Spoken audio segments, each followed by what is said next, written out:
Welcome one, welcome all. Thanks for tuning into the Politics of Cinema, the place where cinema and politics go hand in hand. My name is Aaron Spears. And my name is Isaac Miller. We are going year by year through the 1960s as we track one of the great transition eras in cinema and politics. For this episode, we're looking at 1968.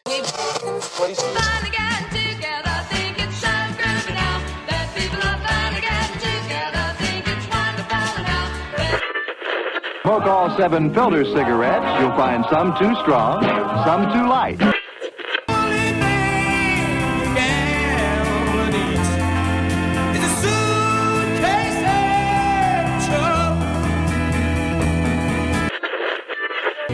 Love a man, he worked in a mine, Lord. The Beach Boys in person will be at the Fairgrounds Coliseum Wednesday.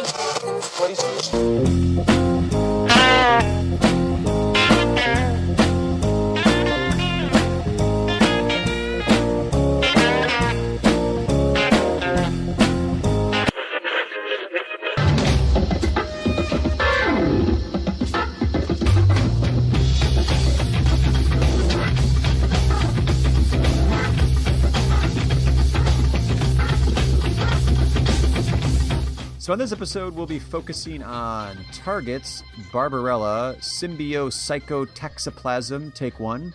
And we're going to do a brief check-in with the documentary scene looking at Monterey Pop and In the Year of the Pig. But before we do that, we'd like to set the stage for the year we're talking about, so a little political and cultural context is needed for 1968. We have been checking in with Vietnam in each one of these episodes because it is the, overriding cultural and political and military event that is shaping the era of the 60s.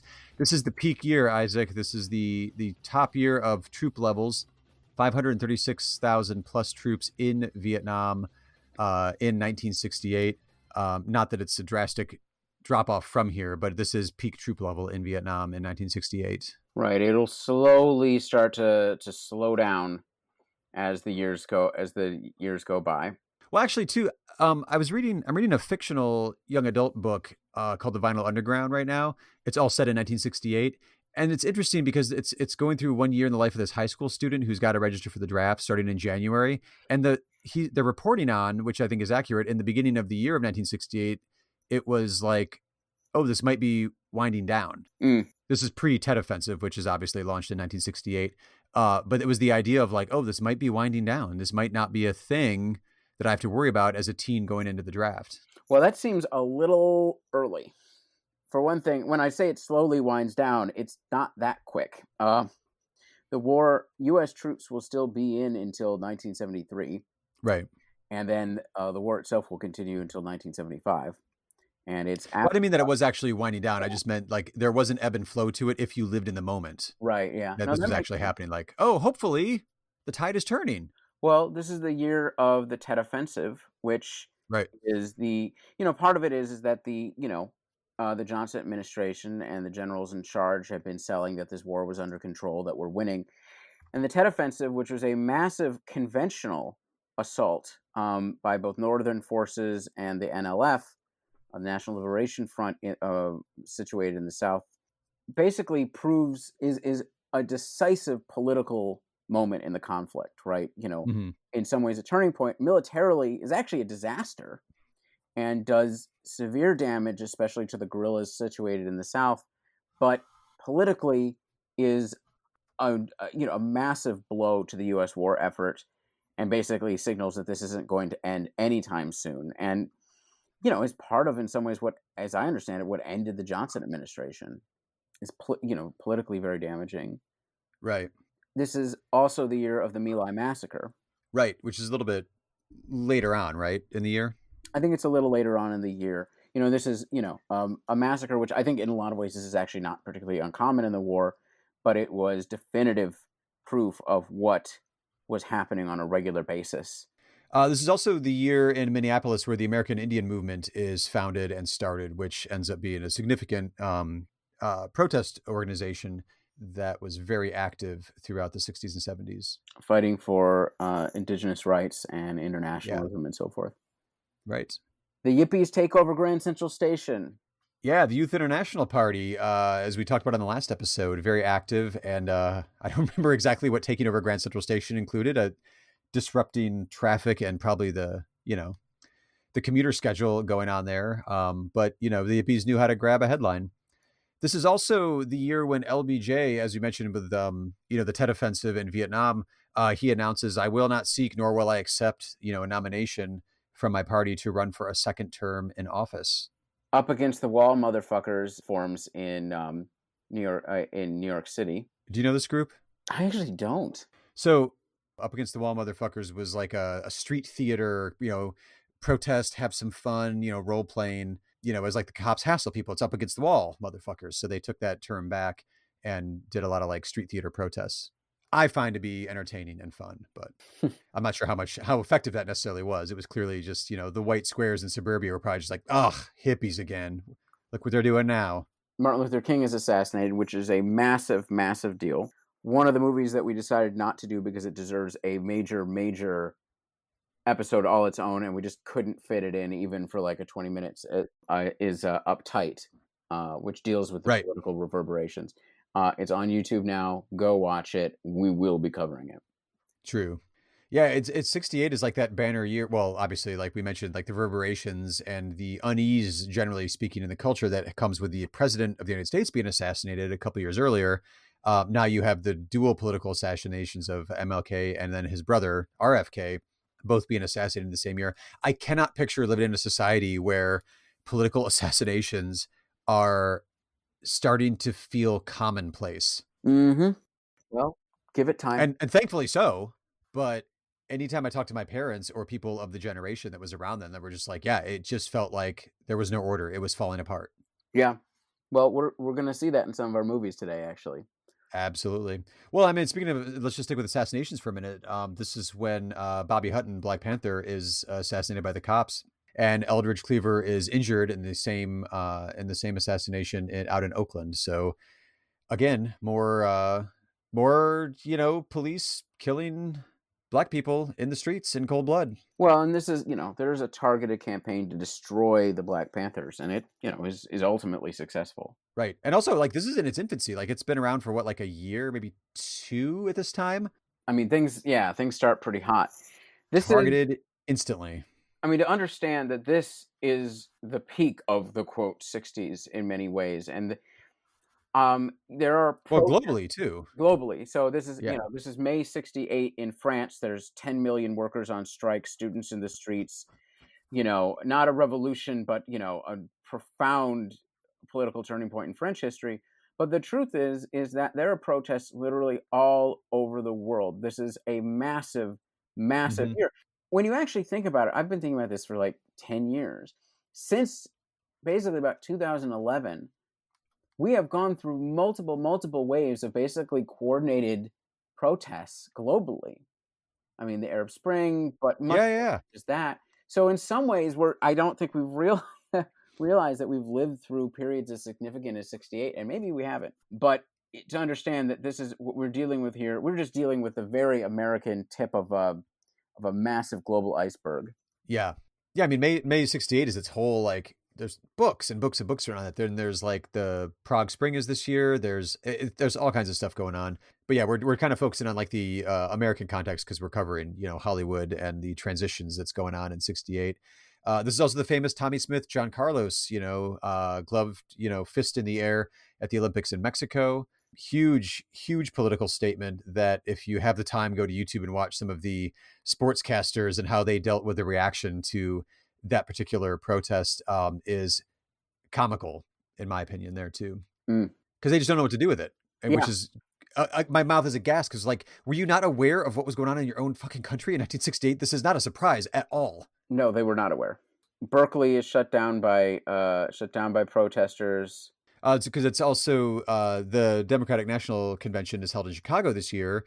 And that's when you get, we'll be talking about it on our next episode with Medium Cool, but that's when you get the Yippies are present. Other people, other groups are actively protesting the Democratic National Convention in 68 in the streets. It ends up becoming like the Chicago 8. There's a lot of documentaries. There's a lot of fictional films. Just the as we're recording this, Aaron Sorkin's new movie, The Trial of Chicago 7, just released a trailer. It's a well-documented time and specific protest that was going on outside the convention in Chicago. And, this is that protest is one of the major turning points that I believe in some ways helps Richard Nixon win the election in November. Richard Nixon running on a law and order campaign. Yeah. Really leading off the beginning of the true counter-revolution that is coming, that we are, that in some ways we're in a different era now, but it will go through the Reagan era and continue. And we're sort of living through basically what Trump is trying to do right now is just channel that law and order in a very different political moment. But it's almost exactly Nixon's strategy. It entirely is. It's a party, it's a cult, completely bankrupt of original ideas. Like that, literally the guy that he just pardoned or commuted his sentence for, Roger Stone, has a Nixon tattoo on his back and was part of it. Yeah. Back in the day. And now he's out, calling for the president to declare martial law and round up the ballots in an entire state and declare the election fraudulent and stay in power. It's would be funny if it was a movie and a satire, but it's real life right now. Yes. Anyway, quick little cultural check-in. Tom Wolfe published the electric Kool-Aid acid test in 1968. We've been kind of noting some of the major other cultural touchstones besides movies that are out there. And is also the year when the photo was taken from space of Earthrise, the perspective from the moon of watching the Earth rise, which has a huge psychological impact on the world and is kind of one of those early things that's credited with the environmental movement of giving humans perspective of like, oh yeah, we're just on this blue dot, floating through the universe here. Maybe we should take care of it a little bit better than we have been. Everything's on fire. Yeah, that really helped us along there. All right, so checking in with the film world as it was in 1968, it's kind of holding steady. We're in this holding pattern of about 450-ish movies released a year. Number of theaters is holding. It drops a little bit. It's just over 13,000. The number of drive-ins is 3,700. So it's holding steady. This is not the golden age of the drive-ins, but it is holding on strong. In the late 60s, there is still the car culture. There is still the youth market that's going out to see the American International pictures, the B movies that make up a good portion of the drive-in programming. As we mentioned in our previous episode, there was a huge drop in motion picture attendance week to week in 67. It dropped down to 17 million a week from 36. So it was like basically halved. It recovers a little bit this year. It closes in at about 19 million a year. And this is what I find interesting. So Isaac, this is maybe a little bit of economic math you could do here.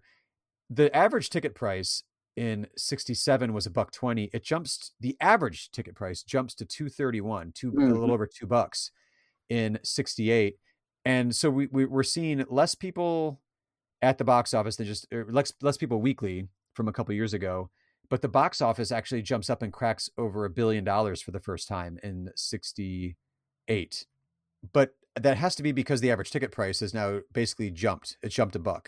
I mean, right? Honestly, yeah. I mean, that must be it. I mean, this feels like the strategies they do now. Everything's just so expensive.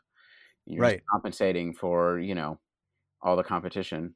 Well, as two people also that formerly worked at an art house theater, like my first thought was, oh my God, the average ticket price jumps $1. There must have been so much complaining at the box office. Oh my God. When we would increase prices by 50 cents, it would just be outraged people for months. Back in my day, anyway. Yeah, no, it seriously was. Yeah. But it's also the same thing we've seen continue the last few years where like the concentration is at the top of the box office. You've got out and out hits that are getting, 30, 20, 18 million in the top 5, top 7, top 10. And then it pretty much below that, it drops off dramatically. So it's this concentration of the top few movies are really bringing it where the money is, where it's really bringing in the revenue, which obviously is going to reach its peak in the 70s with the birth of the blockbuster. It was Jaws and Star Wars, everything get created. But what do we have at the top of the box office in 68, Isaac? Funny Girl. Ooh. What, not a fan? It's fine as a musical nut. It was never one that grabbed me. I don't know. Well, but hey, it's nice to see it there. 2001: A Space Odyssey. Groundbreaking masterpiece of a film. Absolutely. Which, we could easily have spent several episodes just going through. The Odd Couple, which, you know, is fine. Well, I mean, look, you're never gonna like ringing endorsement. No, I mean the thing is this: you're never gonna go totally wrong with Walter Matthau and and Lemon. Like they're too charming and too good at this, right? It's just it feels like a weird movie for that year. It does, because it feels like an old Hollywood holdover, right? Right, to a certain degree, and but that's fine. Okay, as an ex-theater geek through high school and college, I hate Neil Simon. That would take me a lot of time to unpack that. That's just my personal opinion. I know people adore him. I know he's beloved. I can't stand him. I still enjoy this movie. Like, cause you said, it's the charm of the actors and it's a template movie, right? Like how many things have come out of just that it's the mismatched, like buddy cop movie that comes out of The Odd Couple. Like it's a formula that I don't know if Neil Simon necessarily created or whatever, but he used it very effectively in this movie or in this play and in this movie. So. And, and you're not basically going to get, there's nobody who's going to be better at that than those two. Right. No, it's a perfect pairing. Oliver. Again, it's the musicals I just don't give a shit about. I've tried. I get that they're influential. It's another thing of the British invasion taking over because Oliver grabs the Oscar Best Picture. It gets the Golden Globe for Best Musical. Carol Reed, British director. Again, it's the British domination of the Oscars through the 60s. Great British director, actually. Yeah.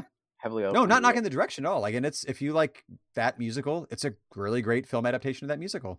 And then finally, Bullitt, which I think is actually, I mean, we have not had any Steve McQueen. Just showing you, we cannot cover the whole. Yeah, we haven't. For me, Steve McQueen.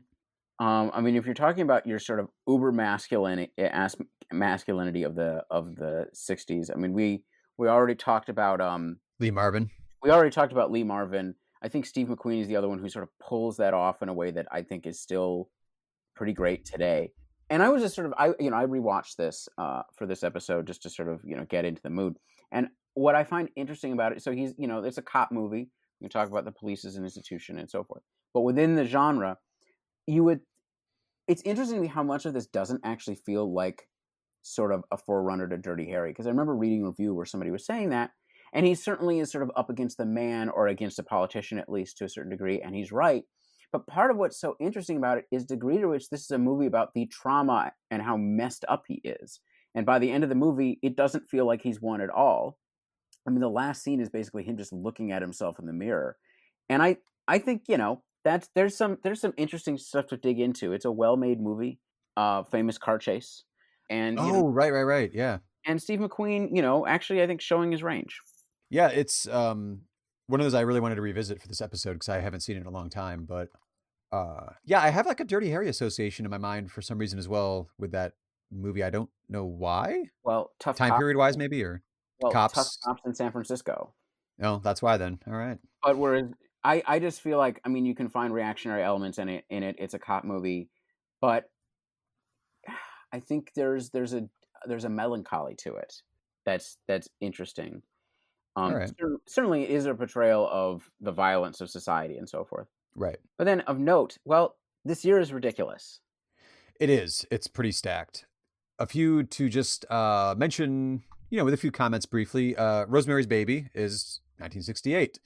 It's also a huge hit. It wasn't in the top 5, but it's in the top 10 at the box office. Huge hit. Polanski comes to America and knocks out of the park. Yeah. I mean, scuzzy director. Very true. A lot of problems there. Yeah. Great movie. Absolutely. And still very interesting to this day. Well, it's got, since we just talked about him, and he also has a movie that came out this year as a director. It's got John Cassavetes, who we just talked about with The Dirty Dozen. Yep. Who has a really interesting kind of tear through the 60s. He's in Hollywood stuff that's top of the box office. Dirty Dozen in 67, Rosemary's Baby 68. He also writes and directs Faces, which comes out in 1968, which is a landmark achievement of a motion picture that encapsulates all kinds of things that are going on in the 60s. One, you've got the ability to do independent work, which he does. It's almost like the template that Soderbergh uses, although Soderbergh wasn't necessarily isn't the actor that Cassavetes is, where he's doing studio stuff and using his paychecks to finance his own personal passion projects. Faces being like one of the great examples of it, where you've got method acting coming through in Faces. very immersive style of, you know, a lot of professional actors that are friends, that become friends because they're making movies together. Very intimate kind of setting, lots of rehearsing, lots of improvising, letting the actors that know their craft do their thing. You finally have like lightweight cameras that can record synchronized sound, so he can just get these real intimate, tight, it's almost all close-ups, very intimate settings, and firing on all cylinders. It's a great film to watch, and definitely one that's worth watching from this year. So, along with Faces, we already talked about 2001: A Space Odyssey, but we can just say, is this a landmark movie? Yes, it is. We've talked a lot about spaghetti westerns, and this is a year of two masterpiece spaghetti westerns by the two Sergios. Once Upon a Time in the West, which in some ways might be Sergio Leone's most conventional, in a certain sense, one of his great westerns, but is also an absolute masterpiece. Brilliant casting of Henry Fonda as the villain, an actor that we actually dealt with earlier in this series, and you know, in his more righteous form, but here he is a scummy spaghetti western villain, and he is great at it. And you got Charles Bronson from Dirty Dozen, right, in this one as well. No, that's really, you say that conventional, because like it almost feels like he did the spaghetti western thing with the Dollars trilogy, and this was like, to me, I always thought of this one as like his return to Hollywood, making, you know, a proper studio western. Except it's still not. It's not though. Yeah. Look, but in my head, for some reason, like it has it in my head as like a proper studio western. It's not, but it feels different than the spaghetti ones. Yeah, I think we could dig into this. Also, it's the first time he actually has like a female character played. Oh yeah. I mean, like, who's actually a major character. We can talk about how well that's handled, but Claudia Cardinelli is amazing in the role. She does a wonderful job. I mean, it's an interesting one to compare to his the rest of his oeuvre. The other, Sergio Corbucci, The Great Silence, which is actually the other movie along with Uptight that we could have easily covered for this. In some ways, those are the two most political movies, which fits with this podcast, but we're going to handle that one on its own. It is maybe, debatably, I think, for me at least, along with The Good, the Bad, the Ugly, the greatest spaghetti western. It is another one of these westerns in the snow. It's the only time I think he matches Leone for just visual stunningness. The villain is an incredible Klaus Kinski. Very early, I feel like very early in Kinski's career, because you see him earlier in the 60s and he's not like a star. And it is a powerful political film about despair. And if you have not seen it, I'm not sure if it's on YouTube. I know it's on Canopy, and I'm with some of the extras, and I would go and watch both. It's a stunning masterpiece of Western cinema. Yeah, absolutely. So, somewhat comparable to Western cinema or Western films, we've been tracking kind of off and on, and we'll get into it a lot more detail next year when Easy Rider comes out, but we've also been tracking the biker films. For me, it took over my obsession with beach films from earlier in the decade and became a thing that, like, I kind of want to track this. It is up on YouTube. It's a movie called Angels from Hell. It's a Bruce Kessler film that came out this year. It's a biker film of note for a few reasons. One, it crosses over with the hippie genre or the hippie exploitation kind of movies, because this biker film, the crew that they're in, well, for one, it's not the Hells Angels, for one, which thank God it's not a Hells Angels movie for once. It's a little lighter on the Nazi paraphernalia. All you get is a few Iron Crosses in this movie. But it's also kind of interesting because one of the members of this biker gang, the leader, in fact, goes off to Vietnam, leaves the biker gang, survives 2 tours, then comes home and is pissed that the man is even conducting the war in Vietnam. The man is very amorphous, just like, you know, those in power.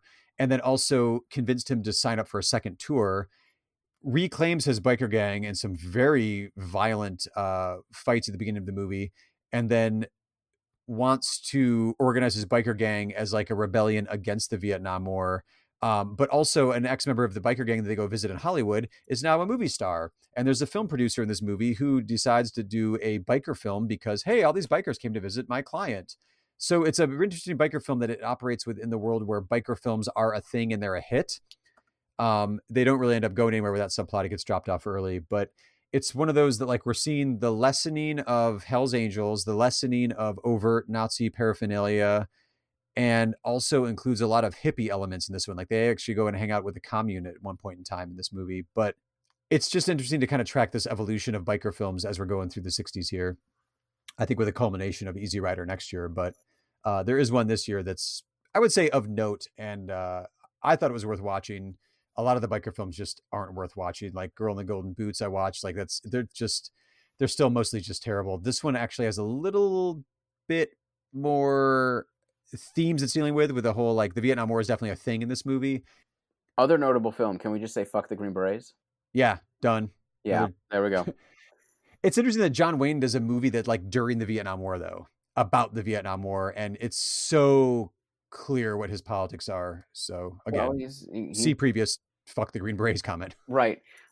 It's interesting to mention Angels from Hell, because, you know, as a meta thing, because to be honest, I mean, we're going to be dealing with targets. We're going to be dealing with Symbiopsychotaxiplasm. So it does seem like we have an inadvertent theme of meta films. Yeah, it's kind of evolving that way. It is sort of a very 60s thing.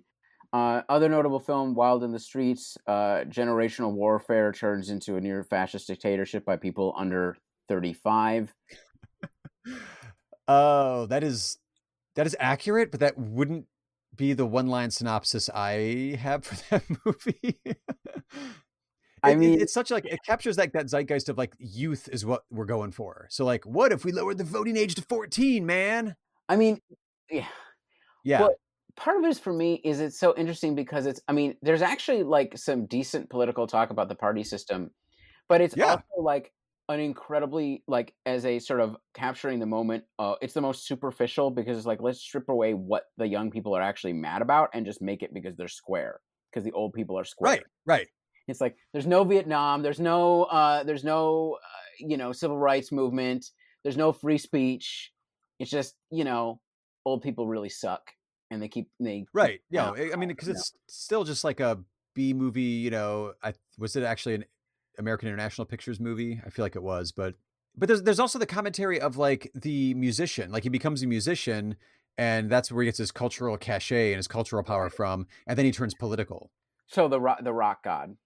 Right. But, like, I mean, this is the era of, like, the British invasion and Beatles, Bigger Than Jesus, like, all that stuff where, like, okay, so you're using musical clout turns into political clout. And then somewhat young-ish Hal Holbrook tries to harness that power, but then, it turns against him. And yeah, I mean, that's the funnest thing is just to watch it spiral out of control. And you know what it is? It's like The Birds, only with teenagers, because basically, like, they all gather as a mass, and you just can't deal with them like that, and then they'll drug all of Congress with LSD and take right. They'll just put LSD in the water supply in Congress, and all those old squares get to trip out, man, and see life as it really is. Right. Christopher Jones as the rock star. So is anybody? So does he want to be James Dean? How much does he want to be James Dean? Oh my God, he really wants to be James Dean. Yeah, no, it's everybody every male lead of a particular kind, especially in high school, at some point wants to be James Dean. Oftentimes not realizing that's what they're doing because it's such a deep, powerful archetype. But good grief, we get it. Yeah. Also, he just has, like, so little charisma going on screen that luckily, like, the content of the movie was keeping me very interested. Also, a very young Richard Pryor in his band was really a joy to watch in this movie. God, I didn't recognize him. You're right. Wow. Yeah. I didn't even. You're right. That was Richard Pryor.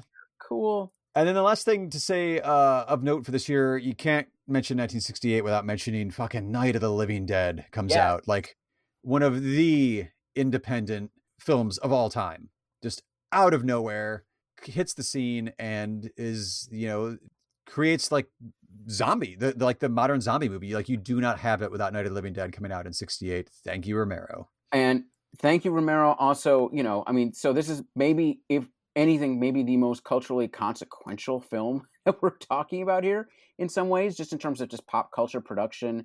For sure. It makes George Romero. I think it's a great, great film. I don't think it's his masterpiece. I think that's actually Martin and Night of the Living Dead. Dawn of the Dead. But it's also, he always says inadvertent. This is a long discussion, but a powerful political film in terms of race. thank you, George Romero. You're a hero. Absolutely.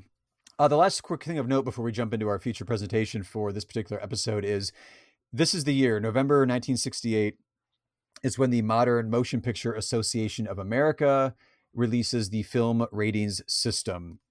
So we mentioned on a previous episode, there's like this limbo year where like the production code's falling away. There's no real teeth to official censorship in Hollywood. And that is evident in a lot of the films of the era, really pushing the boundaries, really pushing the envelope. You get the Bonnie and Clydes, you get the Dirty Dozens, you get those movies that are not only top of the box office, which is very important because Hollywood responds to money and financial success, but also some really interesting artistic expression that is folded in with the violence and the sexuality. And you can't put that genie back in the bottle. So now that the rating system is in effect, within 1 year, you have the Best Picture movie, which we'll mention on the next episode, is rated X and wins Best Picture and pushes the envelope like no other at that particular point in time. So I just wanted to make a note, put that in your head. From here on out, we do have the MPAA. It's a different rating system than what we have right now that they officially put out. Like PG-13 isn't a thing, but Hollywood now has the modern rating system in place starting in 1968.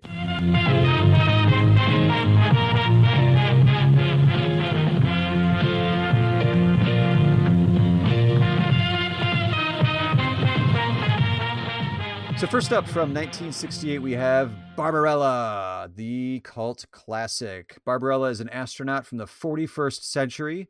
She sets out to find and stop the evil scientist Durand, whose positronic ray threatens to bring evil back into the galaxy. Meet the most beautiful creature of the future. Her name is Barbarella, and she makes science fiction something else. Jane Fonda is Barbarella.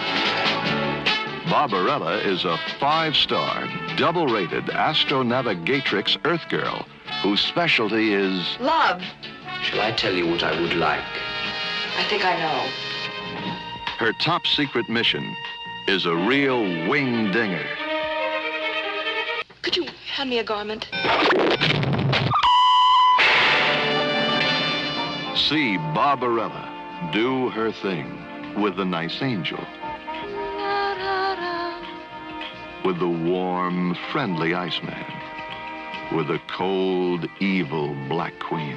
Hello, pretty. With the charming hand-to-hand Romeo. See Barbarella do her thing in the wild, excessive machine. Sort of nice, isn't it?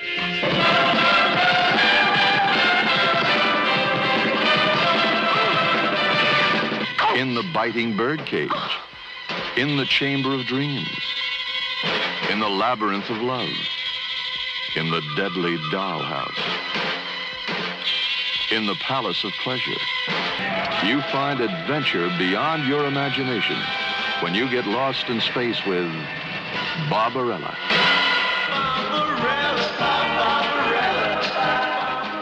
So Isaac, have you seen Barbarella before this episode? Full confession, I mean, I'm just using this series to get through 60s classics that I really should have seen, like the obvious stuff, and this is actually one of them. I'd actually started it, but for some reason been really late at night and had never actually finished it. Wait a minute, wait. You started this, I have never seen this movie till this episode either. You started this movie, saw the Zero Gravity striptease, and then didn't keep watching? I was really tired. Okay, well, whatever. I mean, look, you know, this is our first Jane Fonda. We're going to deal with her next episode as well. Jane Fonda is, of course, a profoundly important actor. She also is incredibly important politically because in 1972 she will visit Vietnam or North Vietnam and have an infamous picture on a North Vietnamese anti-aircraft gun. She was in Indochina Peace Campaign, which my dad was also in. Just my dad keeps showing up in this. He actually slept on her couch at one point. Was it a couch covered in intergalactic fur? I mean, one can only hope. I've never asked. That's not in my mind. That's what I'm picturing. I mean, I love that the interior of this spaceship is shag. Yeah, shag. That was the term. Yeah, was the couch covered in shag? I mean, wouldn't you? I would. I mean, I want to live in like that. This spaceship she has in this movie is like my ideal like rec room. All it needs is like a record player and a projector and a screen, and I'm totally comfortable with it. It's awesome. How many Italians are involved in the set production of this film? I don't know. I don't have that in the notes, to be honest. Well, but, because no, yeah, she's a cultural force in this time period, and I was pretty unfamiliar with her 60s work. Like I haven't seen Cat Ballou. I meant to when we did that particular episode. Didn't get to it. This is the first time watching this one, and easily within 10 minutes, I was like, I entirely get why this is a cult classic, and I felt so much shame for not having seen it before now. Yeah. It's a lot of, it's just so much fun, and she's so good in it. I mean, it's like, it just it kind of cracks me up. No, the reason I brought up Italians, I know that sounds weird, but part of what it is that the set design, or the design, which I actually think it's a beautiful film in a lot of ways. Yeah, I do too. Reminds me a lot of Flash Gordon from the early 80s. Oh, yeah. I can see that. Which is very much, I guess, what would the term be? Italian neo-realist film. And I believe both of them are a De Laurentiis production. Yeah. I don't think that's an accident, actually. I realize that we're talking about the design when there's so many other things going on in this movie. Well, plot-wise, it's pretty much explained in that quick little like one-liner of that she's trying to stop this evil scientist who has a positronic ray. I read it as like a nuke who's going to bring violence back into the galaxy. This is a galaxy in the 41st century. I don't know, it's so far in the future. It's fucking abstract. I have no idea. That everything is just it's peace and love, and it couldn't be more just like the zeitgeist of the moment in the 60s. Well, and it's one of these futures where like humanity is given up on violence to the point at which they're defenseless, but also and are almost childlike. I mean, she certainly is, and that's sort of the joke throughout the movie, right? I mean, she just gets captured and this and this and this. I mean, basically, but it's also something where sort of humanity has been desexualized, right? Yeah, absolutely. So like, well, because like the actual physical act of sex is like take a pill and you put your hands next, to each other.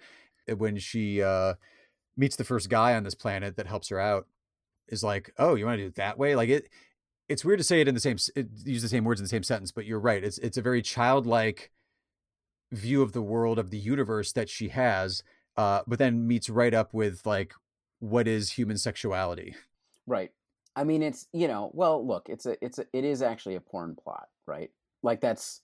Oh, it's entirely, yeah. Yeah. I mean, it's totally, it's a porn plot, which sort of skirts on this sort of soft core, or even maybe a little sub that level, and just basically operates through like, I think, beautiful set design and her just being so charming throughout.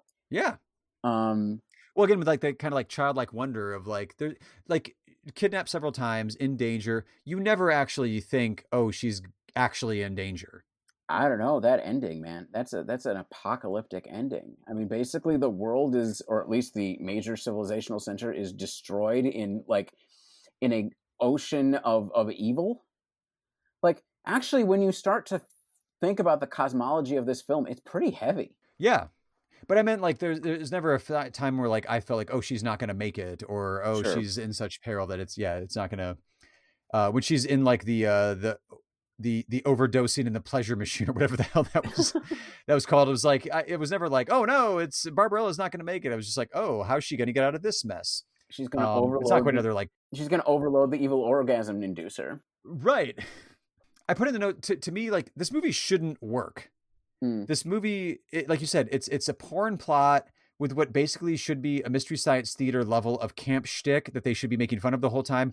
And I feel like Fonda is just like the glue that actually makes this work and holds it all together with her kind of childlike, like wide-eyed, like what's going on now? Oh, what do you got for, and just like walks into every situation just with like open arms and an open consciousness and just kind of like goes with the flow in a very, I don't know, it's a very kind of magical way. Yeah. Yeah. I mean, there's the surreal fairy tale, it's a surreal adult fairy tale. Yeah. Kind of almost like Alice in Wonderland vibe too, where like stranger in a strange land, just like going with the flow of whatever adventure comes next in a very trippy world. Also, like, I love that it just like has a sense of humor. Like it's doing fairly hardcore sci-fi, not hardcore sci-fi, like fantasy sci-fi elements to it. You know, distant planet, creatures, different, you know, alien races that are going on, different, really like out there wild set designs. So it is, you know, kind of very trippy in that regards, but it also, I don't know, it kind of works if you just kind of go with it. I actually think in a different time and place, I would be ready to do a deep thematic dive on this film and really try to find the deeper point, which I believe is truly there.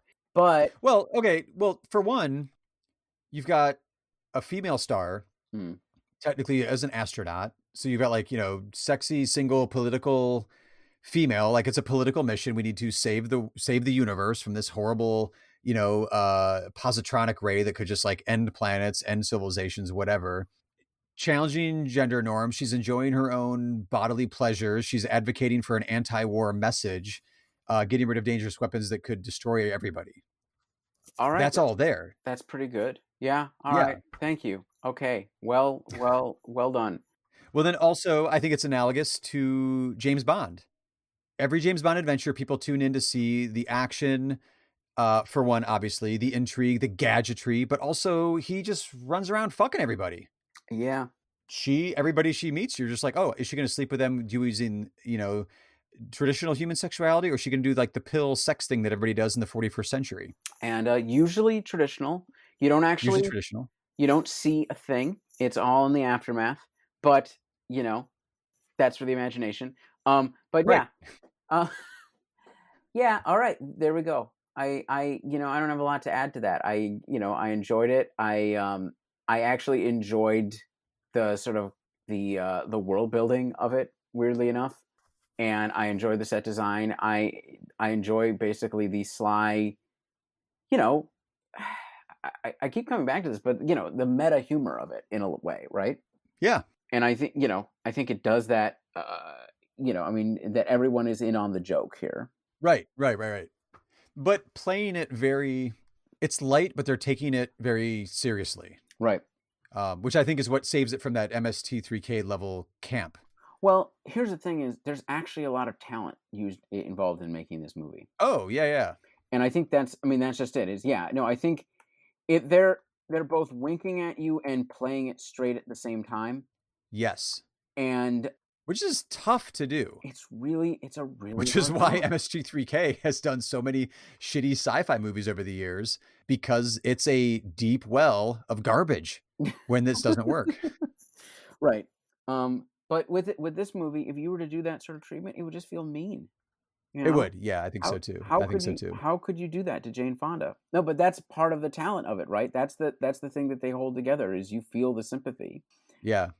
I would actually kind of like to know what the pitch was that like Roger Vadim, the director and I think husband to Jane Fonda at the time of this movie, what the pitch was to different actors, like, you know, like Marcel Marceau is in the movie, or like John Philip Law's in there too, or Anita Pallenberg playing the Black Queen, the great tyrant of Sogo. Mm-hmm. Like what was, or the guy that plays Durand, which obviously ended up giving birth to the rock band in the 80s because they were fans of the movie. Like, what was the pitch for like your character? Like, okay, it's in the 41st century, and like, you know, it's so goofball and abstract. I don't know. I'd like to hear what the pitch was to like get these like great actors involved in this story. Yeah, that's a good question. Well, it's kind of rhetorical, yeah, but I would just be curious to know like what the pitch was, because they didn't know it was going to work at the time, but they made it work. Yeah. So I found a review credited to Variety staff when this movie came out. As we've been doing in each episode, like, let's see what the critical reaction was to this particular movie. Generally, it wasn't very good critical reaction. It doesn't surprise me. They're not going to get it. That's kind of what I was thinking. So I pulled out a few things. I wanted to do one just because Jane Fonda is so awesome in this movie. They said Jane Fonda stars in the title role and comes across as an ice-cold, antiseptic, wide-eyed girl who just can't say no. Fonda's abilities are stretched to the breaking point along with her clothes.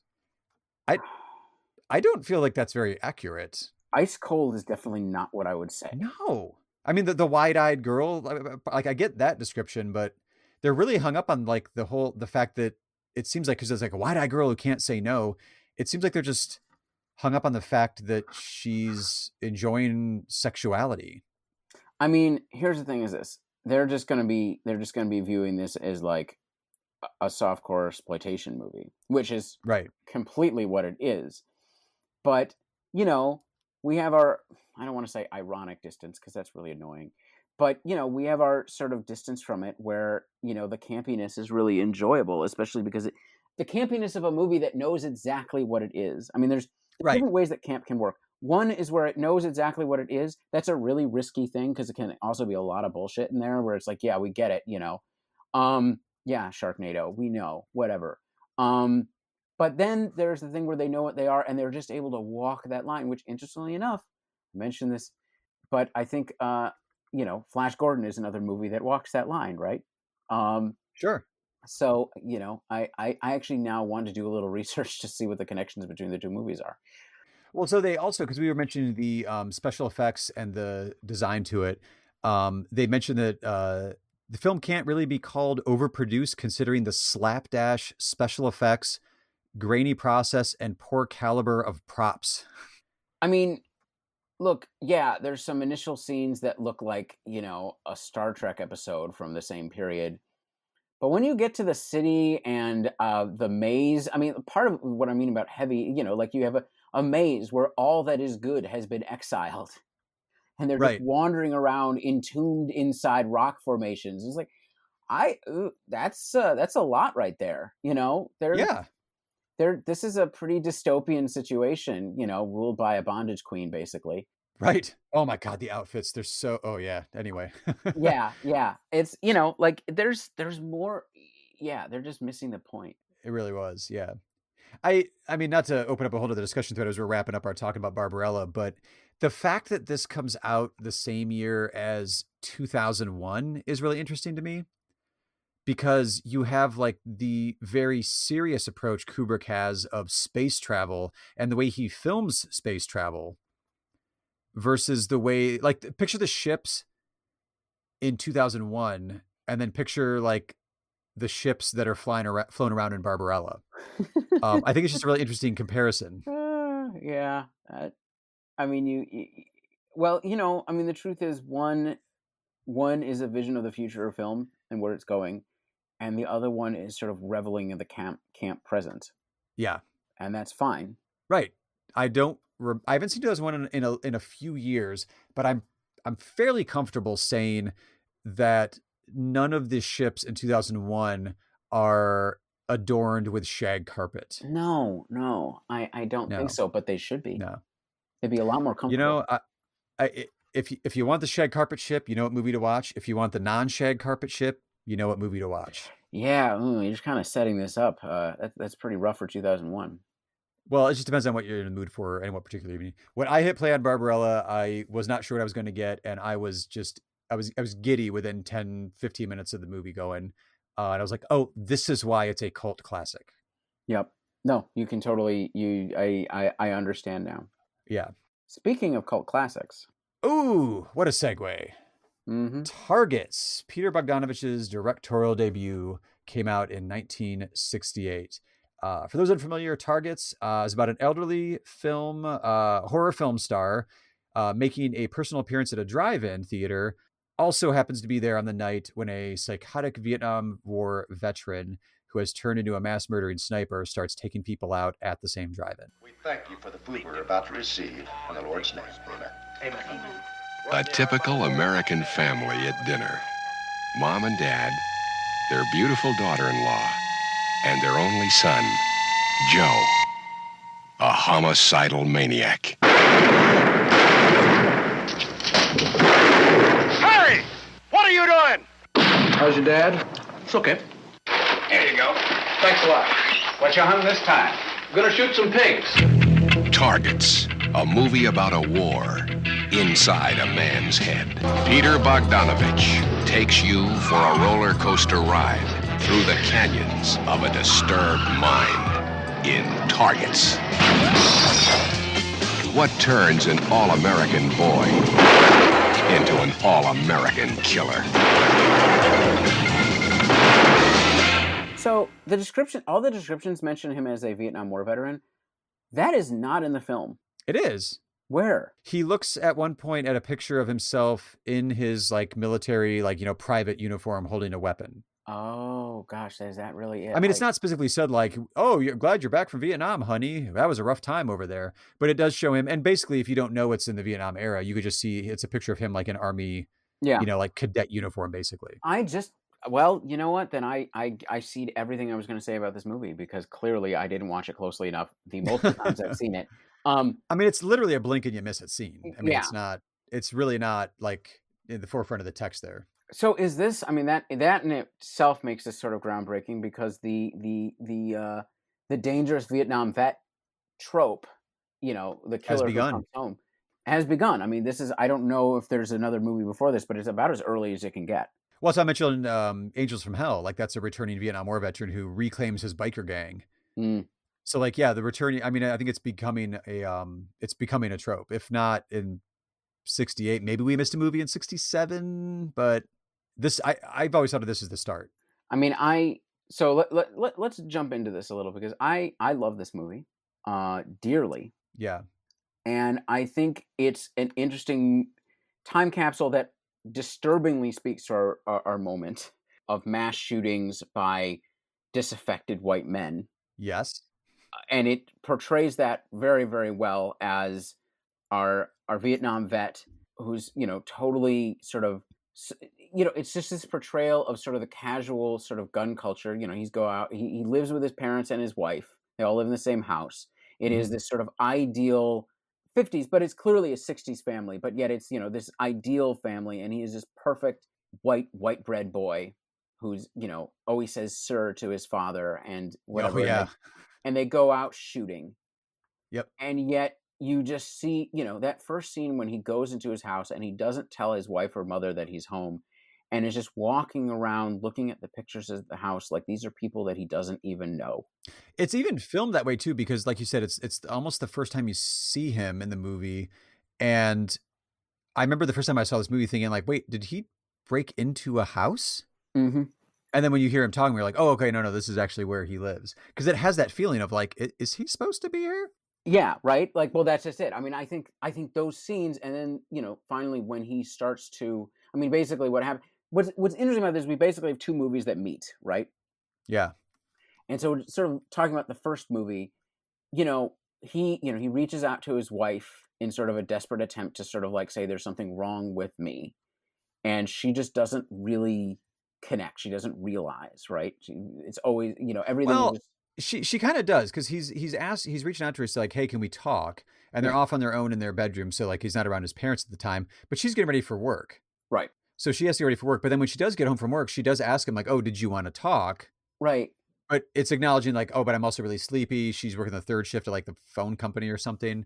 So it's not entirely without empathy as a character. It's not without the wife character. But there's no way for her to understand. He is not able. This is this moment where like the doors are closing on his ability to see anyone as a human being, anyone else as an object. He's completely, after this, he's completely detached. He goes about his day. He cleans. Well, we'll get into that. But that's this moment where the doors close and he's not able to make it clear enough because he can't really show emotions well enough at this point. Right. To actually get across to her, no, I'm in a I'm in a crisis. Right. And by that point, it's too late. You know? Is. And even if you connect with her then, like it's clearly too late because you've already seen him. I believe at this point, he goes and buys a gun at the gun shop where his father has an account going and they know him. And then when he puts that gun in his trunk, you see he already has a trunk full of guns. Yeah. So it's one more gun. So like there's already these visual indications of like, okay, that this is too late. But it is interesting though that Bogdanovich in the script included like a reaching out for help point. Right. That he does give it a shot. I think it's interesting because you mentioned like this is two movies put together in one, I think mostly successfully. So you have the aged movie star that we'll get into in a moment, that is Boris Karloff playing the awesomely titled Byron Orlock, barely disguising his name, as the elderly horror film star who's doing one last appearance at a drive-in. He's wrapping up work on a movie, he's done, he's going to retire, and then they end up convincing him to do one last appearance at this drive-in, which is where the murder spree ends up finishing up at. I never thought of this movie. This is one of those things where like we're watching all these movies in chronological order, and I really never thought of this as a concept until watching it this time. So the character Bobby, the white bread killer in this movie, he's modeled after Charles Whitman, who very famously climbed to the University of Texas, I think it was, tower in 1966 and started shooting people randomly. Mm-hmm. This era, though, in the 60s, like I sporadically get really hardcore into true crime, either, books and podcasts and stories and whatnot. And I went back real quick to kind of look, I think, through like Wikipedia and a couple other sites to look at when the kind of phenomenon of serial killer came to be. And in the 60s, you've got, for those true crime fans out there, you've got Ed Kemper, Henry Lee Lucas, Jerry Brudos, the Torso Killer, the Trash Bag Killer. Like there's all these serial killers that weren't necessarily known as they were active in the mid to late 60s, but once they were caught, like, and the all of their horrific crimes came to be known, this was a very active era for mass killers and serial killers. Mm. And I don't know necessarily that I mean, he's obviously tapping in with, like, and took inspiration from the Charles Whitman killing in 1966 for this one, but what the fuck was in the air, in the water in the 1960s here? Well, but the society is falling. I mean, what this is, so, and this is the thing, and this is going to connect us back to our Byron Orlock, Boris Karloff theme, right? Because it actually culminates with the end of Boris Karloff's arc in the film, as he sort of faces up to the world that he feels like has passed him by. But part of it is that this is a movie at a moment where society is falling apart, and this is a war is coming home movie. So here is, I mean, it's sort of obvious, right? But it's, here is the sort of pinnacle unit of American society, the middle class, or in some ways more working class. I mean, everybody, it seems like at least 3 people in the house are working. I mean, his wife is working too, but family, white family. Mm-hmm. And here is it turning, spiraling and turning in on itself and self-destructing. So it's reflective of a society which is viewing itself as tearing itself apart. You have all these assassinations.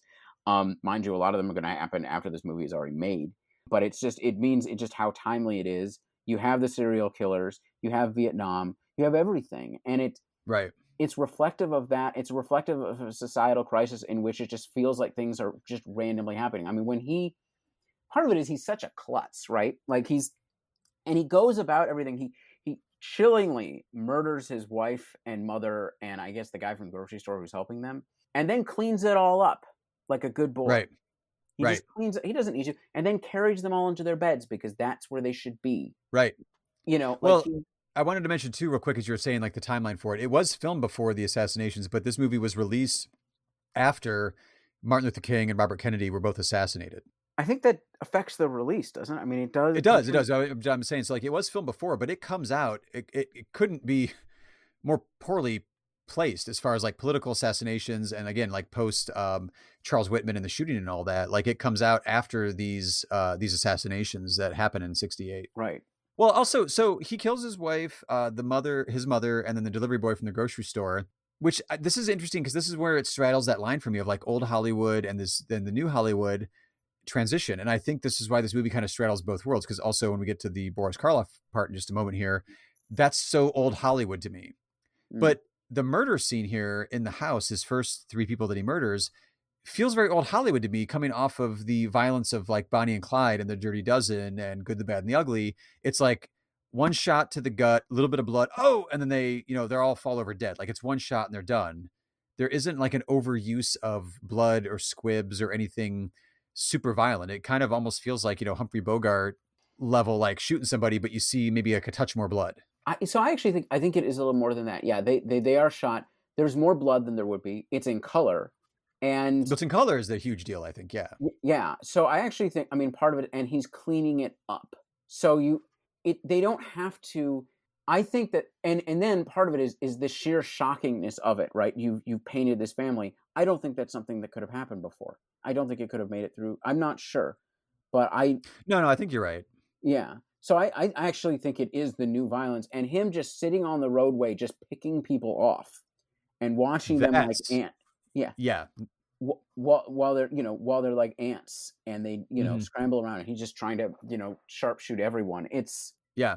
Well, it goes from like the intimate killings in his house, and then he immediately goes out, gets to the top of like a water tank or something at a giant plant, and with a sniper rifle just starts picking people off on the highway. That to me was more effectively terrifying than the intimate killings within the house. Because I think it's because of the randomness of it. Yeah. Like it wasn't like, taking out your anger at anything in particular. It was just like the randomness of what Charles Whitman had done there. I love the details that he like brought like a sandwich with him. Like I might get hungry. Right. This is going to take a minute. He's going to take a minute. I mean, he's just going. This is the thing, is like he's just going. And I think these are subtle touches in a sense. He's just going about his day. Right. It almost adds like a banal level to it of just like, well, I'm going to be doing this killing and it's going to be lunchtime, so I may as well pack a lunch. To me, this narrative thread here, this is the most, because this was done for American International Pictures when Corman was in charge, or at least one of the top producers there. And the sniper story feels to me like the standard AIP kind of exploitation vibe. Like grab something from the headlines. In this case, Charles Whitman's murder spree from the tower at UT in '66. That's a hot button issue. People are like shocked by that. Let's do that story. And even on like the poster for this movie, the tagline on the poster was, "I just killed my wife and mother. I know they'll get me, but before that, many more people will die. ... Like it's selling that exploitation element of like, oh my God, we're going to see that crazy killer, do his thing. But it to me it's more artfully shot, and I would say more artfully edited than your standard AIP movie, especially like the random kill scene we're talking about where he's sniping off people on the highway. The way it's shot with like a long telephoto lens, and cut back and forth. And yeah, like in between they're like eating a sandwich and you're like, oh my gosh. Because it gives you that real sense of like, how long is he going to be able to get away with this? I mean, it's also more thematically developed and more meta. Well, those movies can be meta, but like it's very meta in a very particular way, which we're going to get into. I mean, I think this idea, as I understand it, so it's Bogdanovich, but it's also Polly Platt. And I could be wrong. I have to double check. I think a lot of this idea is hers, as with a lot of his early movies. This is his wife at the time, who also played a lot of different roles. She has a number of different credits in this movie and probably deserved more. I mean, they're actually from the actual credited parts, there's a ton more uncredited as well. Yeah, I mean, they're partners, and they're actually equal partners, even though the gender roles didn't allow that, and she may not even have realized it at that point. And the screen credits don't reflect the actual influence, right? But as I understand it, basically their mandate for this movie is that they just had to use some footage from a kind of shitty Boris Karloff movie earlier in the decade, and then they could just The Terror from The Terror, with Jack Nicholson. I think they also used some clips from, was it a Howard Hawks movie too? Yes. Yeah. From earlier. And, and reference that it's Howard Hawks lovingly because... it's Bogdanovich and that's who he loves. So, I mean, it's got to be in there. Should we get into the other half of this movie? Yeah, let's get into the other half of it now. So the other half of it is Boris Karloff playing himself. No. He's playing Byron Orlock. Yeah, right. Why did they just spell his name backwards? Why isn't he playing like Sirub Falgrock? Or I can't do that. I can't do that off the top of my head that easily. Byron Orlock is a good name. So he's been doing these shitty horror movies, and he basically, at our first scene we see some images from it.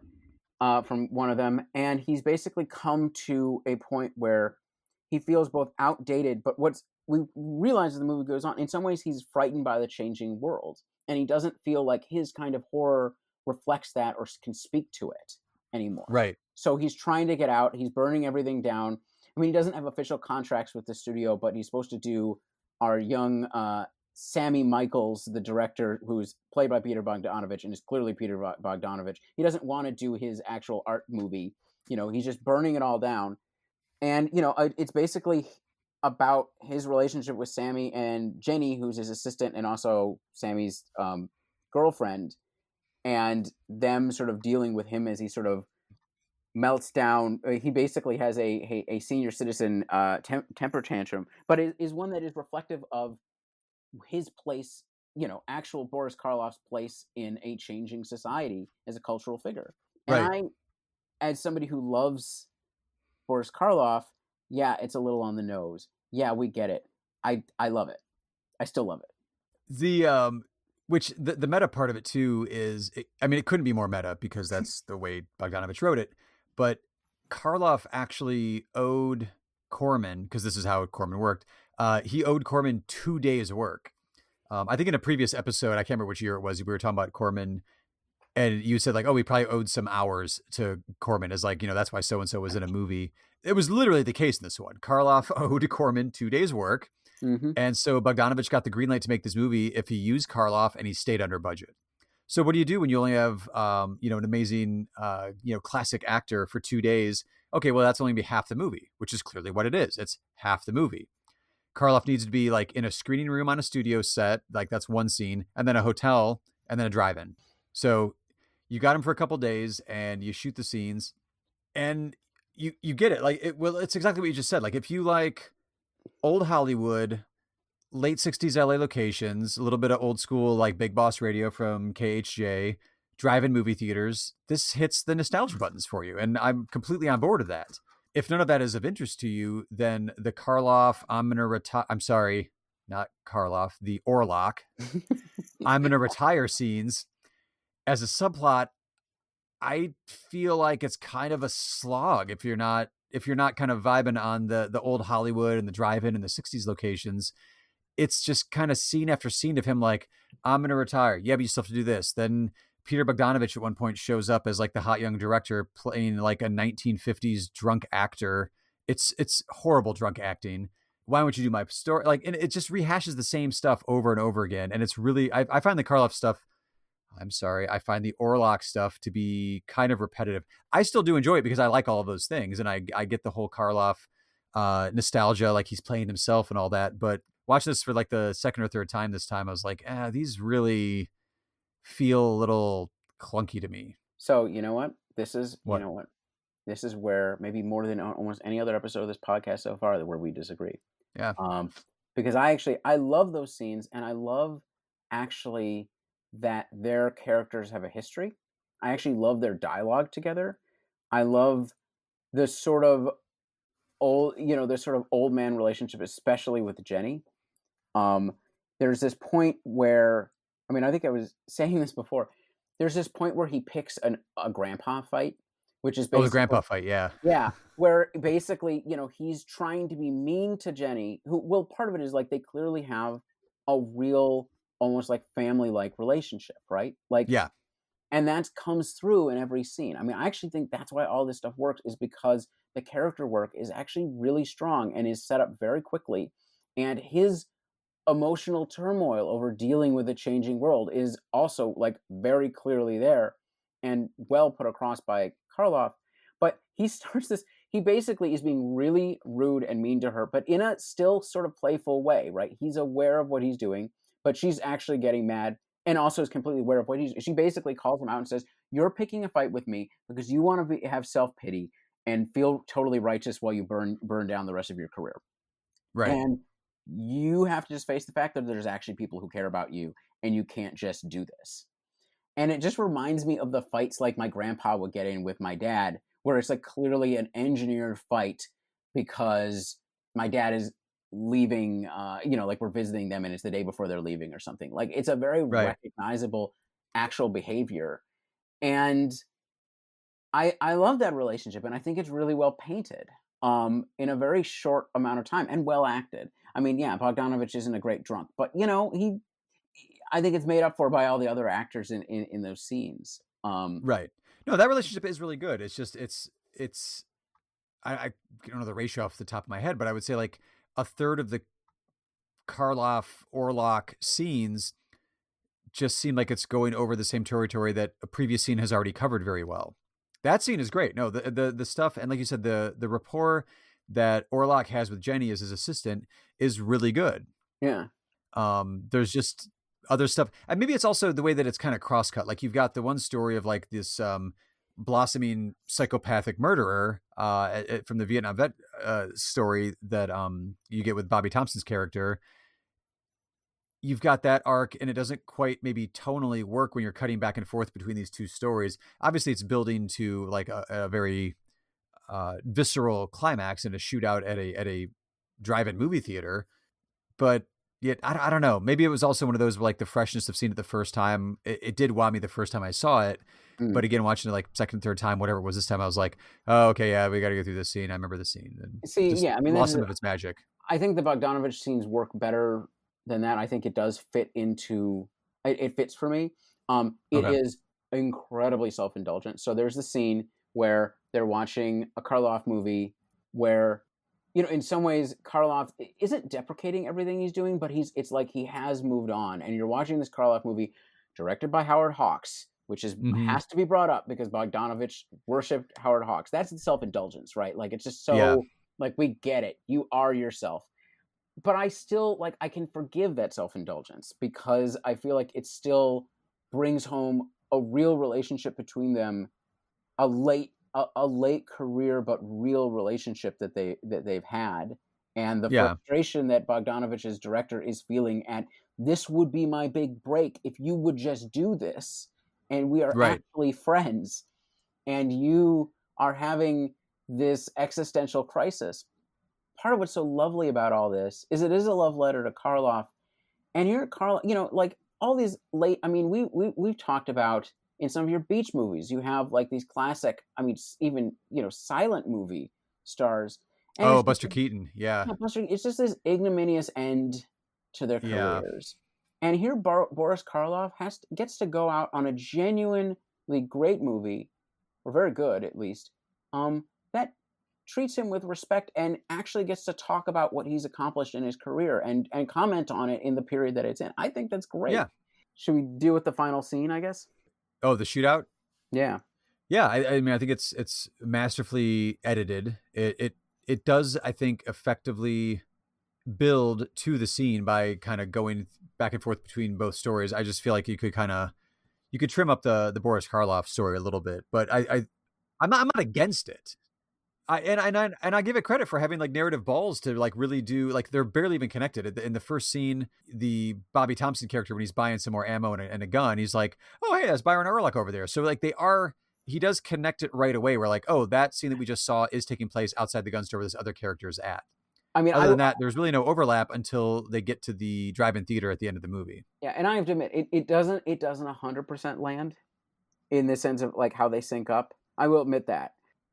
Part of it is just I enjoy everything going on in the movie so much. It's a movie that I can hang out in, frankly. Right. Which is weird for a movie about like a guy, you know, cold-bloodedly murdering everybody around him. Well, that's not the part you're hanging out in, I'm hoping. Nope. So, you know, it's a well shot scene. It's very well taught. And then, you know, the final of it basically is, you know, our shooter Bobby is a klutz, so he drops his ammo and is going to try to collect it, you know, which is he's like basically up where the screen is, I guess, or he's in the rafters. So he has to go all the way down. I think he's shooting through like a tear in the screen. I think he might be shooting through a tear in the screen, which, wow, there may be metaphors there. Yeah, you know, he's a subtle filmmaker, Isaac. He's not being subtle here, but that's great because this is not a movie where you need that. No. And basically, you know, Jenny gets shot. She's just injured. It's not like you kill her or anything. And Orlok sort of loses it. And he's this old man with a cane, you know, who's walking up determinedly. And Bobby gets confused between seeing Orlok on the screen and walking toward him. And Orlok hits him with a cane, knocks the gun out of his hand with his cane, and then slaps him across the face like he's, you know, like he's scolding nothing. him. He scolds him basically, like the child that he is. I'll take you over my knee, son. And then, you know, basically, was this what I was afraid of? And I love that line, right? Because he's coming to terms with like, no, I mean, he's not yes, this new world that's spiraling out of control is terrifying, but you don't need to be afraid of it. The new terrors are understandable and seeable. They may seem like everything is spiraling out of control, but there's something to grab onto that's there. It isn't as mysterious or ununderstandable. It's kind of pathetic. That's my argument, I guess. No, I'm with you there, because it really is, because he Orlok Karloff articulates that earlier on, where like, you know, I don't understand like what scares people these days, or like, you know, his role of being like the old school horror film stars, like, well, this isn't what terrifies people anymore. And then he gets to actually literally confront what is terrifying. I don't necessarily agree, I don't think, with like the whole thing. I was like, oh, that was it. It was like, no, there's, again, because like we just referenced like all the deranged serial killers that were actually out there and active at the same time too. There's more to it than that, but in this particular instance, he confronts it, and the damage is done. Like, people are dead. I mean, this was a horrific bit of carnage at the drive-in. But I'm glad Orlok was able to confront his demons. I mean, here's the final thing. Any movie right now that's helping you to deal with chaos is good. Oh, sure, for sure. You're feeling it right now. So, as we've been doing on a few episodes, we're checking in. Well, as I mentioned, we check in with critics of the time period. One of my two favorites to check in this time period is Pauline Kael. So her review, Isaac, you are not going to like this. Oh, I bet. Her review in Targus, I clipped out a couple of lines for you. Lame melodrama about a clean-cut all-American boy who turns sniper. The picture is rather naively made, and one begins to wait for the sniper to hit his targets because there's nothing else of interest going on. And this is from a film nerd. Like, she is a, you know, tried and true film geek. I don't know what her opinions were on Karloff or, you know, the classic, you know, Hollywood horror films of the previous generation, but ouch. Well, you know what? That's fine. Pauline Kael, you know, all the respect to her in the world. I just, you know, sometimes a movie just hits you at the right spot. Right.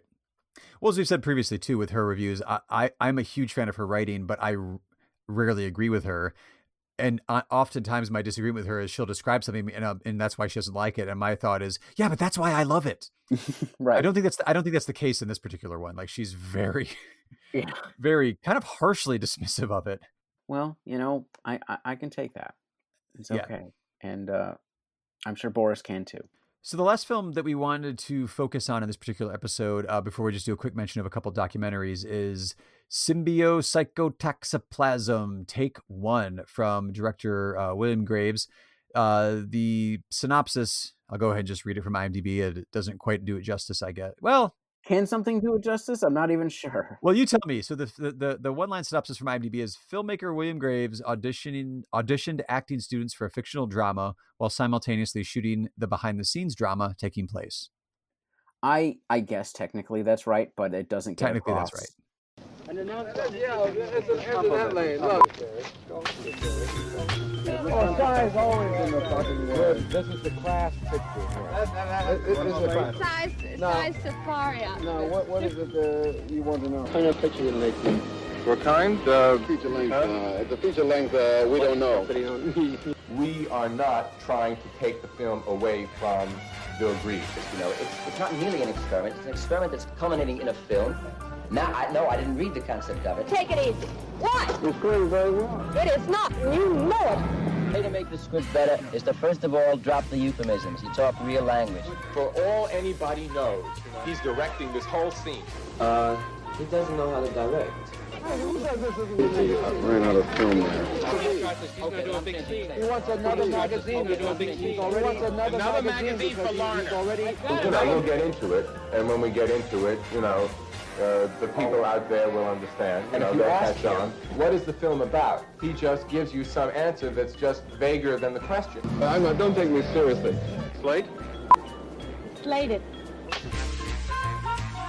It doesn't get across what he's doing, or the deconstruction of the experiment that he's doing that is described in the film by the people taking part in the deconstruction, which then actually is integrated into the deconstruction by filming them deconstructing what he's doing and then adding that in.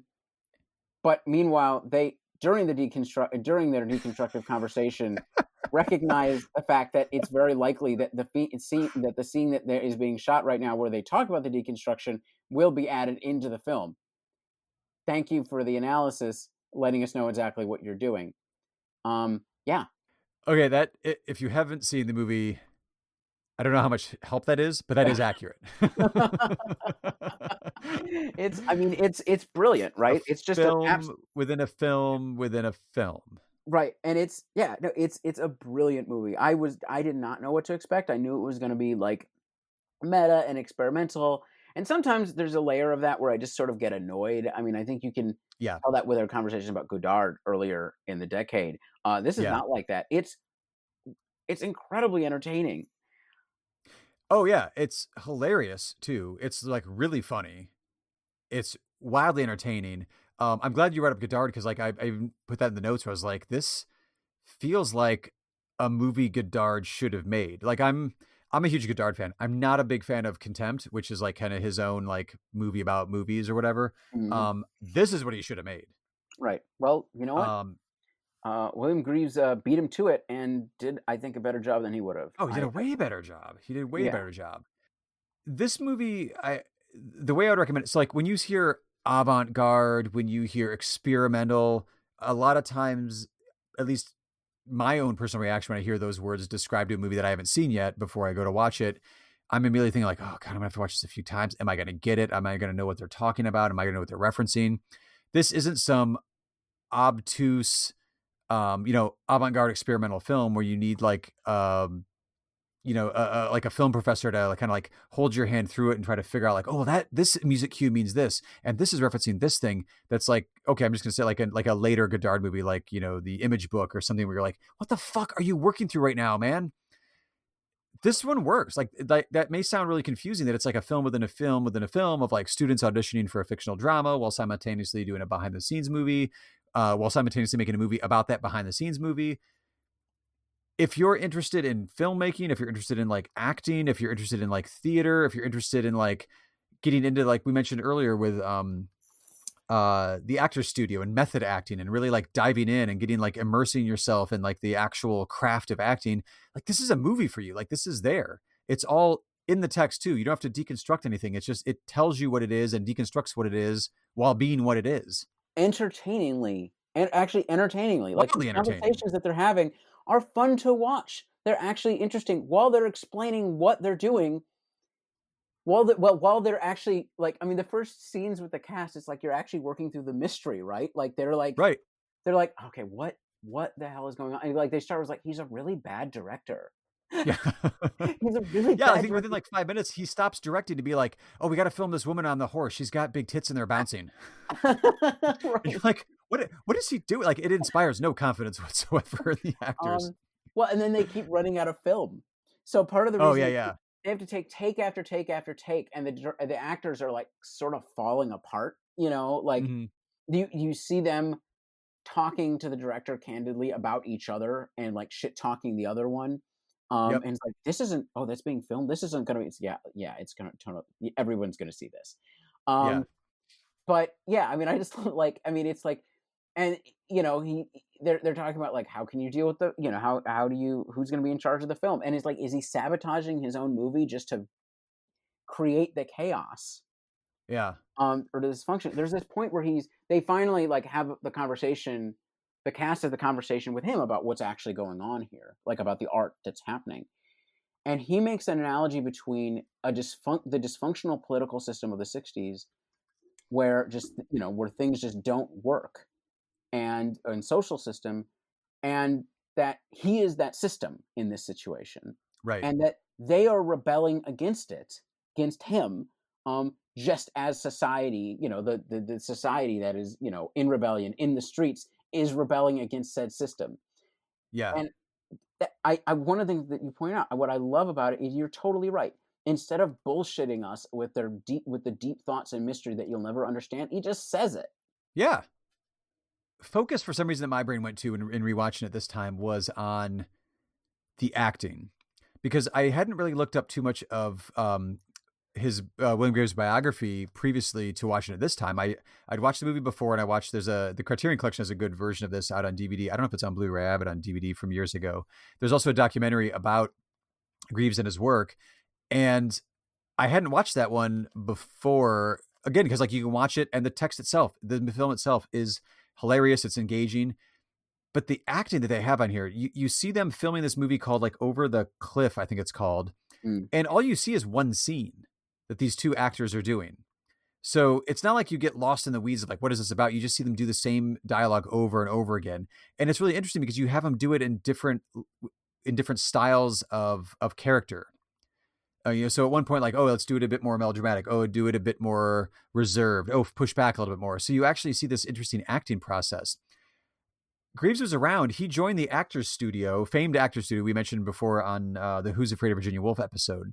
In 1948, he was studying the Actors Studio and method acting alongside Marlon Brando and Julie Harris and Anthony Quinn and Shelley Winters. Like he's steeped in this like immerse yourself in the role school of acting. So he goes on from the Actors Studio and has like an amazing acting career in the American Negro Theater, which was a thing for a good period of time. It started off in the 40s. And he ends up getting into documentary film because he goes to Canada to study at the National Film Board of Canada. And when he makes Symbiopsychotaxiplasm, it's because he's working on a documentary TV series called Black Journal, and he sneaks away from production a few hours a day to go make this movie. So like, it couldn't be more of a passion project. It couldn't be more of just like, I want to make this. And in the middle of this project that he's putting together, that he's directing and he's starring in, he makes himself kind of the butt of the jokes as this like somewhat misogynist, like apparently inept director. Which I was kind of wondering, was like, is he trying to make a comment on like directors he's worked with before? Like what's going on? Because everything in this movie is a comment about the creative process. Right. I wonder, I mean, there's the point where they're talking about the script, right? I mean, this is this film, which in some ways you even there, I mean, they're confronting him about the script is like, they're talking about sex or whatever, but everything's euphemism and nobody would actually talk that way. Well, of course, they're actually speaking in the scene in less euphemism than almost any movie we've watched so far. Oh, absolutely. And yet, basically, you basically have, I mean, it's sort of this window into, we see these periods through film and we don't really know how people speak. And he's basically got one of his crew saying, why don't you just write it? So, this is a horrible script. Why don't you just say, you won't eat me out? Because that's right. actually say like we talk about it. Yeah. That's what people would really say. And it's like, true. True. Very true. Way to make the script better is to first of all drop the euphemisms. You talk real language. The euphemisms. Freddie says to Alice, he says to Freddie has a cock, Alice has a cunt. Freddie likes or doesn't like to fuck Alice. Alice can't come. Alice has difficulty coming. Alice comes easily. Freddie stays a long time. Freddie stays a short time. Freddie stays an intermediate amount of time. Freddie really loves to fuck Alice. You know what I mean? That's the way to talk, and that's the way people can liberate themselves to talk about themselves and what they really feel. Like, come on, sport, give me a chance. Give me a chance. It doesn't mean anything. You give never me a let me. Is that what it means? No, you never let me touch you. What does that mean? It's unnatural. What does that mean? Don't you like me to eat you, Alice? That means something. Or eat me, Freddie. That means something. I guess my question is, what is the choice of the scene that they're doing, right? Mm-hmm. Is that random? Or is it designed to make things uncomfortable? Yeah, I think it's designed to make things uncomfortable. I don't think it's particularly random, but I would be curious to, like, if it is a commentary track or it is an interview somewhere, to know, because it's a husband and wife scene in which she's confronting him for being closeted gay. And he's just like, what are you talking about? And she's accused him like, oh, remember that guy you were checking out? Remember this guy you were checking out? The F word is thrown around a lot as they're confronting each other. And I feel like that's really trying to get at like something about the, what do you call it? Like the hidden like skeletons in the closet that people like weren't really addressing, maybe like in the early 60s context, that, now we're like coming out of the closet, so to speak, and truths are coming to light. But yeah, I find it really interesting that that's the scene they chose to kind of repeat over and over again, that the two actors in this fictional film Over the Cliff are kind of wrestling with. Well, if this production wasn't a troll a troll, which is yeah, really what. So, and I mean that in the best way, right? absolutely. I don't mean that in a internet trolls are bad way. I mean it it's an incredible troll, a brilliant one. Well, how do you mean? But for all the reasons that we've said, right? It's so layered, right? He knows exactly what he's doing. He's acting within acting, right? He's admitting to them that he is acting this out, and then is still acting, right? He doesn't actually stop. He's still playing this character. Maybe we don't know, but it seems like he's still playing this character of this director who's now admitted that he's playing this character. I mean, like just the layer upon layer, and then a fairly interesting homeless guy shows up. Alcoholic who sleeps in the park that they're in New York. Oh, and yeah. And like 5 minutes just talking to him. Yeah. He signs a release so that he's okay to be on camera, and he just sort of like philosophizes and hangs out with everybody, and they're clearly just fascinated with this guy. And he just walks off, and that's the end of that, and his part's all done. But was that real? Was that a staged thing? I don't know. I mean, that's the beauty of the movie. It makes you call into question any kind of reality that you're seeing in a movie. Yeah. Was that real? Was that not real? I mean, there's even scenes where like passers-byers are like, oh, you guys are filming in Central Park. And there's just a group of like teens that show up at one point, or kids. And we're just like, oh, what are you filming? Oh, what's the name of the movie called? Oh, when's it coming out? Is there a movie star here? It was like, it feels very real because they're filming in Central Park, but that could have also been a staged scene where like he gathered up some kids off screen and we're like, hey, we're filming this movie. Do you guys want to play like some extras who happen onto the set? Like you don't know what's real and what isn't. That teen scene is great because he's asking them to quiet down. We've already filmed you, so you're already going to be famous. Right. And you see these girls are just sort of like, like posing for the camera and joking. I mean, and part of it is that they're so real and they're natural because they're actually being who they are. Right.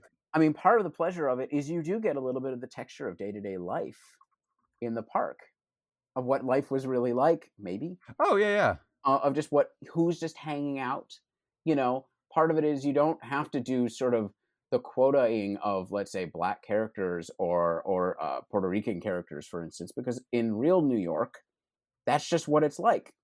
Right. And I realize we're talking about, we don't know what's real and what's not, but I think it's, that's, it's. Well, I think it's the beauty of the troll you're talking about. Yeah, that is the beauty of the troll. And, I think I said, one of the weird things about this episode is that we had more obviously political films that we could have done, and we sort of decided not to for various reasons. And I think we stumbled onto meta as a theme, and it's just shown up in everything. Right. But even going to, I think it actually, for a three major, like our future presentations of this episode, even Barbarella, like we weren't saying the word meta and discussing it, but it was like, it's aware of what it is. Like the actors are aware of what they're doing. Right. And they're having some fun with it, but they're also very good at what they're doing. So that's one reason why it works, and it elevates it above that MST3K level.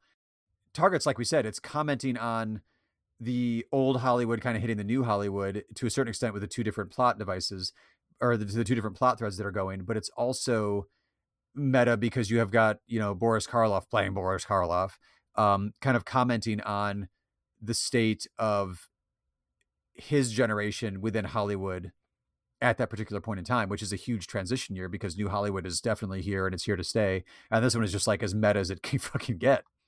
Right. Well, part of what's interesting is that each of these films are a very, very different kind of meta. Right. And each of them reflect their moment. I mean, I think Symbiopsychotaxiplasm, did I get that right? Symbiopsychotaxiplasm. Symbiopsychotaxiplasm. Part of it's a mouthful. I have a sticky note by my computer with the title written out, so I can just look right down and know what it is. Sorry, I'm cheating, but in a different way, each film, maybe that one more than any other, but each of them shows the sort of flowering and diversity of this culture that's exploding, right? Yeah, and the potential that comes out of a moment like that. Yeah, no, I think you're right, and that's sort of what makes it beautiful. So to wrap up the Symbiopsychotaxiplasm take one section, it really, I couldn't find any critics from the time period because the movie really didn't get much of a traditional release. It's kind of one of those like lost ones that was discovered later on. I know Steven Soderbergh and Steve Buscemi, of all people, I think saw it like restored or something at the Sundance Film Festival at some point, or the Sundance Institute was somehow involved, and they became champions for it, and they even got together funding for Take Two to be produced, and we're like, oh my God, this movie needs to be discovered. So it's kind of one of those movies that was lost in the time period, and it's great with historical context or historical eyes to go back and look now. Like, it's definitely a part of 68 and is revelatory at what he was doing here. Actually, one quick production note in this movie, since they're shooting with multiple cameras all the time, documenting the actual process and then actually filming this fictional film within the film, they use this thing that Woodstock, the documentary, ends up using a few years later, where you see separate boxes on screen of the same scene from different angles. And some boxes kind of like float and become bigger, become smaller. I think at most they do 3.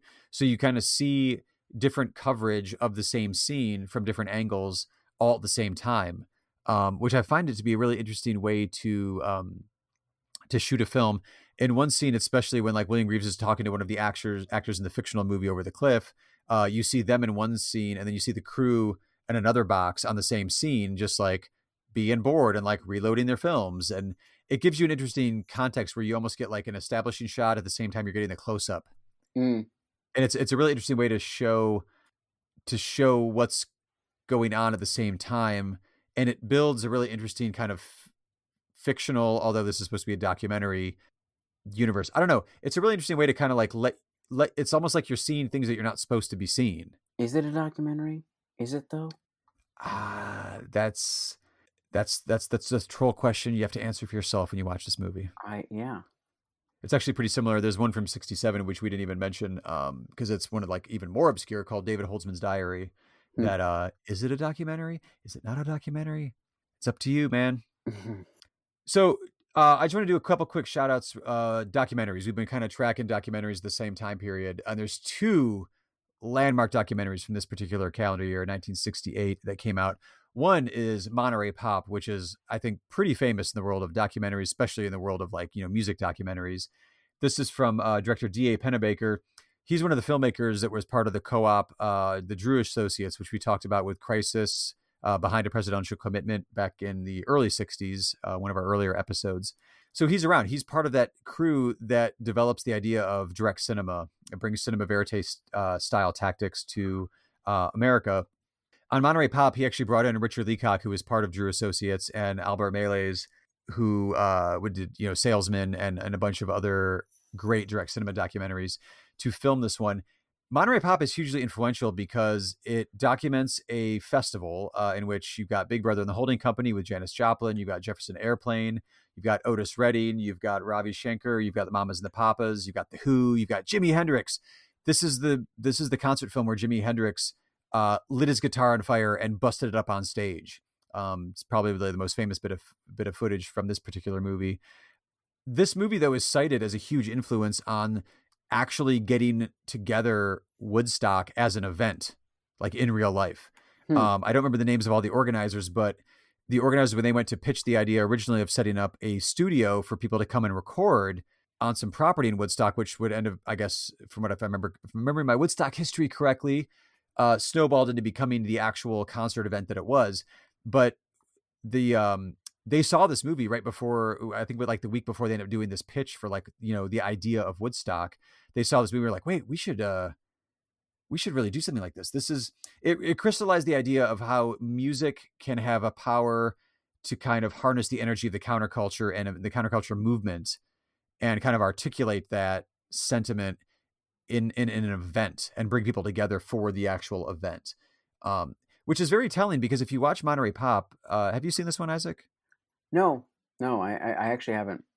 So when you watch this one of the things that would really stand out to you is like, it's set up as a traditional concert. It's outdoors, but it's just rows of seats and everyone should just sit down, watch Jimi Hendrix perform and light his fucking guitar on fire, or the Who come out and just rock the place. Or Otis Redding just like sweating his ass off, performing like a madman monster on stage and singing his heart out. And everyone's just sort of like sitting and like, oh, enjoying it.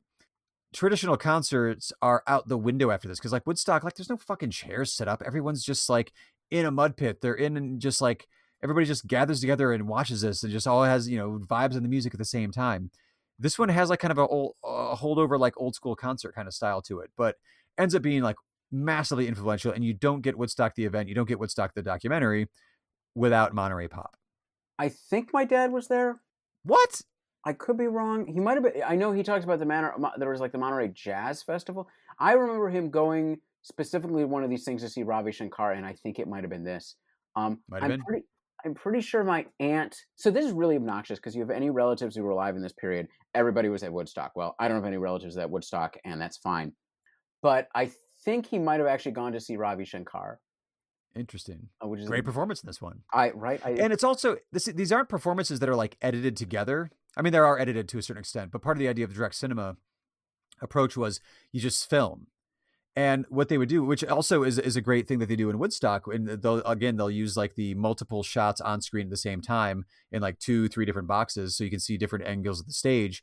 They let the performance speak for itself, and you see the energy, and you see the passion, and you see the just like the raw talent on display, because it's not constructed via editing and montage. It's there on the stage, and you watch the up and down of like Janis Joplin doing her vocals in I forget what song it is that she performs with Big Brother and the Holding Company in this particular one, but it's like a 6-minute unbroken take where you see the magic of her just like winning over the crowd and the ups and downs that she goes through with the vocals, and just such a dynamic performance that like every performance you're just like, oh my God, that's showstopper. Oh, there's still 5 more performances left. Right. So the other one is In the Year of the Pig from director Emile De Antonio. This one you have seen, Isaac, right? Yes, I have. It's been a while. It's been a bit, but still.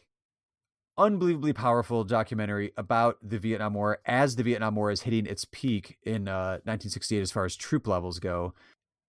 It's one of my favorite anti-war films just in general. It's also just one of my favorite Vietnam films, documentaries, fictions, whatever, because it is so powerful. It's not a direct cinema approach. It's footage. It's news footage and archival footage. Well, it wasn't archival at the time. It was contemporary footage at the time, and just put together to show kind of the history of the Vietnam conflict as if like the history is being told from just like the land itself, not from a specifically American point of view, but it does focus on the American involvement because it is the most deadly part of it.